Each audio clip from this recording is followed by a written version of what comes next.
السلام عليكم ورحمة الله وبركاته. طبعا اللي ملحقش يجيب بط عشان رمضان يلحق يجيب، وخصوصا لو انت هتربي بط مسكوفي. يعني بص يا دوب بط مسكوفي طبعا من 4 ل5 شهور، وفي ناس بتقولك من 3 شهور تبدأ تذبحي.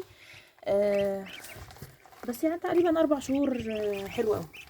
احنا في شهر 11، نص 11، معانا 12 وواحد واتنين، لان رمضان ان شاء الله على خير 1/3، يعني معانا 3 شهور ونص. نلحق نفسنا. الوقت ده المسكوفي اهو. السعر بتاع المسكوفي دلوقتي، دي المفروض عمره اسبوع، ب75 جنيه. الواحدة ب75 جنيه. كان من ممكن من اسبوع عدى او من 10 ايام، انا سامعة الناس بتقول ان هو كان معدي ال100 جنيه، معدي ال100. بس مش عارفة بقى اللي هي عمره اسبوعين ولا ايه. بس طبعا احنا بنشتري دايما لا عمر يوم. عمر يوم بتكون اقل في السعر، وممكن يكون نص السعر كمان. لعمر اسبوع، على حسب بقى المكان اللي انت بتجيبي منه. ده اهو، انا جايباه من دكتور بيطري، ربنا يبارك فيه. نوعا ما يعني انا ماليش حظ قوي في المسكوفي، جبت كتير وحصل معايا مشاكل فيه.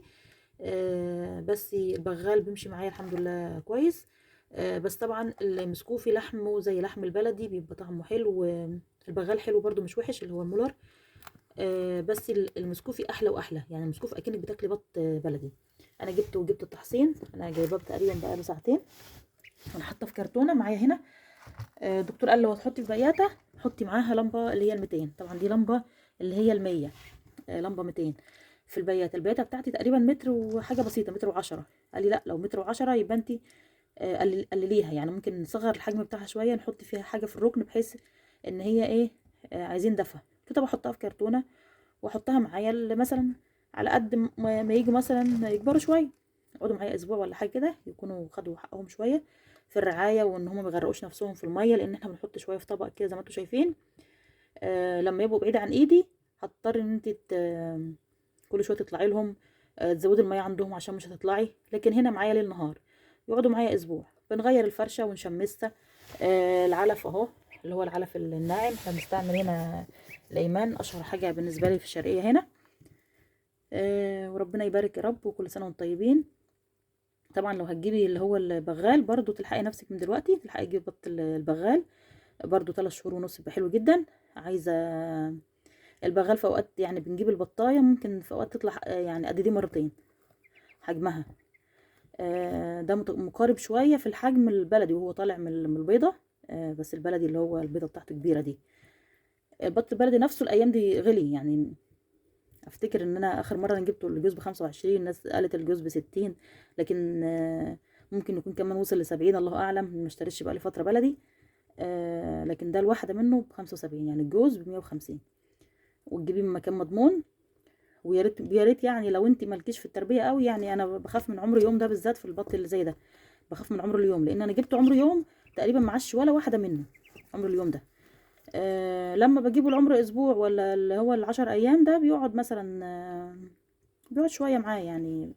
مش بيكمل كله بس بيكمل منه حاجات. وبيبقى الدكر فيها ما شاء الله ما شاء الله، يعني الدكر بيبقى حلو.